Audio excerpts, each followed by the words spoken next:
Quali sono i vantaggi di addestrare un cane? È una cosa crudele? Il cane viene forzato? Soffre?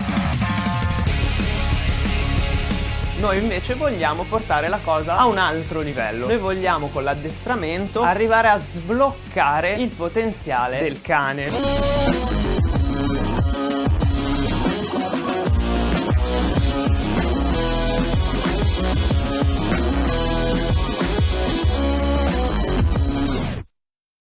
Prima di iniziare voglio fare una breve distinzione su che cosa significa addestrare e educare. L'addestramento riguarda l'insegnamento di comandi o attività. Insegno al cane a fare il salto degli ostacoli dell'agility, insegno al cane il seduto, la zampa, il richiamo. Si organizza in sessioni mirate a quel comando, a quell'esercizio, e ripetendolo nel tempo si ottiene che il cane impara determinate azioni, determinati compiti. Noi addestriamo i nostri cani non per fare i fenomeni al circo, ma per appagare una delle sue necessità, varie delle sue necessità. È un po' come dire mandare un bambino a fare karate o a fare scacchi, a fare un'attività, insegnargli a disegnare. Sono cose che non hanno magari un'utilità pratica, come far saltare il cane in braccio, farlo stare su due zampe sulla schiena. Serve per fargli sfogare delle energie che altrimenti sfoga in maniera disfunzionale e ad appagare delle necessità del cane. Una su tutte, considerato che il cane è un animale predatore che però non caccia più per necessità ed è diventato parecchio scarso a cacciare. Pensate solo a quante volte il vostro cane ha inseguito scoiattoli, uccelli, lepri senza riuscire a catturarle. Noi dobbiamo trovare un sostituto a questa sua necessità da predatore, ok? Che quindi deve lavorare con la testa per procacciarsi il cibo, capire come non far scappare le prede, collaborare con il branco, eccetera. Noi lo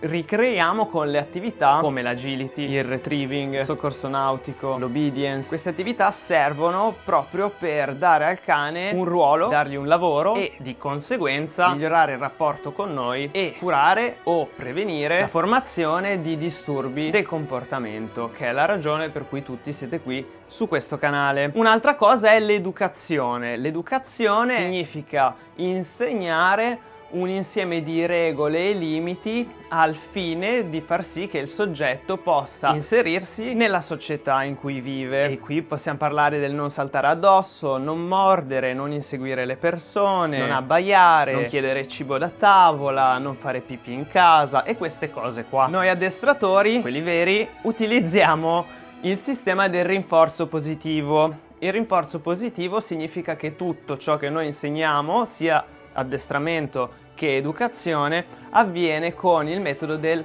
premiare le cose corrette, non di punire quelle scorrette, anche perché quando noi iniziamo a punire le cose scorrette iniziamo a rovinare il rapporto col nostro cane, mentre tutto quello che facciamo in ambito educativo e di addestramento serve proprio per creare un bel legame col nostro cane. Se il cane ci vede come qualcosa di fastidioso e pedante, ci starà sempre di più alla larga.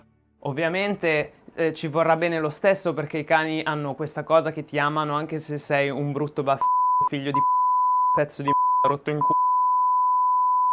Noi invece vogliamo portare la cosa a un altro livello. Noi vogliamo con l'addestramento arrivare a sbloccare il potenziale del cane, potenziale che altrimenti non viene mai sbloccato. Abbiamo parlato di che cos'è l'addestramento, quindi insegnare a stare su due zampe, insegnare il seduto, il riporto, il terra, eccetera, e l'educazione, il non saltare addosso, non mordere, non fare i bisogni in casa, eccetera, eccetera, eccetera. Proviamo a tradurlo in termini umani. Noi, fin da piccoli, andiamo a socializzare all'asilo, impariamo le canzoni, ci fanno disegnare, ci fanno fare tante attività, fin da che siamo piccoli, poi facciamo le elementari e studiamo, e poi facciamo il karate, poi ho l'inglese il lunedì, insomma siamo pieni di attività da fare, riceviamo un'istruzione anche bella massiva e abbastanza punitiva, quindi coercitiva. Il cane nella maggior parte dei casi invece non fa niente se non ricevere cibo e coccole a buffo e, se gli va bene, fare il giro dell'isolato per 10 minuti 1 o 2 volte al giorno. Se questa è la tua situazione e hai dei problemi col tuo cane, non stupirti, è come prendere un bambino, tenerlo chiuso in casa con la PlayStation e lasciarlo crescere così. senza insegnargli l'alfabeto, senza insegnargli a leggere e scrivere, fare 2 calcoli. Noi andiamo a scuola per imparare a usare il cervello. Se tu non impari a usare il cervello in tenera età avrai grandi problemi da grande. Anche se hai la quinta elementare, comunque sicuramente sei più istruito di un cane che non fa una mazza. Quindi si educa il cane e lo si addestra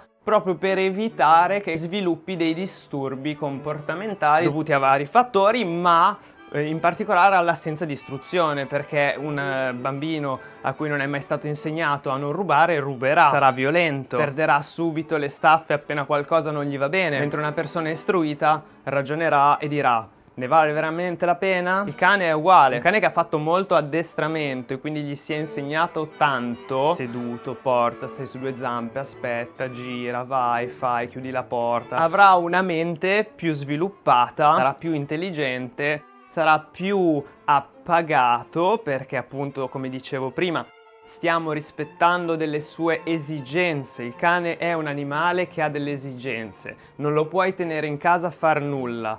Tu pensi di fare il suo bene, ma lo stai snaturando. Il cane ha bisogno di fare attività e di farle con noi, perché il nostro cane vive per noi. E noi dobbiamo appagare non solo il cibo, le coccole e l'uscita se va bene. Dobbiamo pensare alla socializzazione, a deresponsabilizzarlo, quindi fargli capire che le regole le facciamo noi e che non comanda lui per il suo bene, perché se no se ne va fuori. Il cane è un animale gregario. Nei millenni è diventato un animale gregario dell'essere umano, quindi se noi gli diamo il potere decisionale, magari pensiamo di fare il suo bene, ma purtroppo gli stiamo creando dei disagi che poi il cane esprime aggredendo gli altri cani quando va in passeggiata, frignando tutto il tempo quando gli chiudi le porte, abbaiando, scappando, non obbedendo ai comandi, non guardandoti mai, facendosi i cavoli suoi, insomma diventa distruttivo. Mentre noi le attività come retrieving, disc dog, obedience, il rally-o servono proprio per far sfogare al cane le sue energie, detto proprio terra-terra. Più un cane è intelligente, più avrà bisogno di essere addestrato. Se non rispettiamo questa cosa, preparatevi al peggio. L'addestramento serve appunto anche per creare un rapporto con noi. Grazie all'addestramento il nostro cane ci venererà. Sarà sempre lì a guardarci, perché l'addestramento si fa facendolo divertire. Tutti i comandi, che noi chiamiamo comandi, non sono degli ordini. Il cane non è obbligato. Il cane deve non veder l'ora di fare le cose che gli chiediamo, perché sono dei segnali a quel gioco che abbiamo fatto del dammi la zampa, in cui lui è stato molto bravo e non vede l'ora di farlo, perché facendo così appaga il proprietario e si sente bravo, si sente sicuro, combatti le insicurezze, combatti i disturbi del comportamento e vivete sereni entrambi. E soprattutto sbloccate il vero potenziale del cane. Il cane non è un animale che mangia, fa i bisogni, abbaia e ringhia e scoreggia. Il cane è un animale intelligentissimo, solo che se tu non lo fai studiare, quell'intelligenza lì rimane al Neanderthal e quindi i cani rimangono selvaggi. Quando iniziare l'addestramento?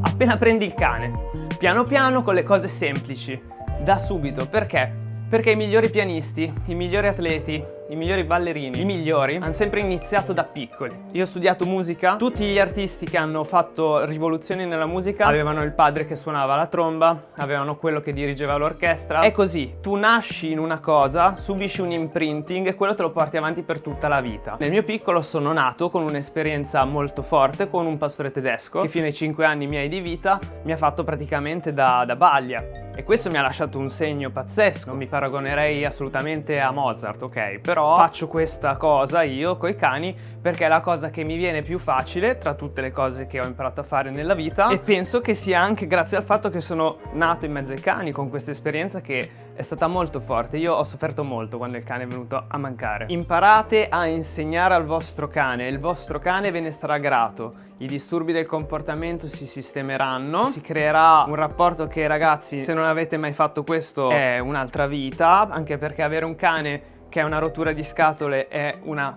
rottura di scatole infinita, lo so perché ci sono passato in passato. E avere un cane invece addestrato, educato bene, con i premi e non con le sgridate, che invece rovinano il rapporto e rovinano anche la mente del cane, ok? Sistemando magari un problema ma creandone altre 20, vi crea veramente un rapporto che è tutta un'altra vita. Mi raccomando, scanfigliatevi, mettete il like su questo video e poi scanfigliate e ci vediamo la prossima volta.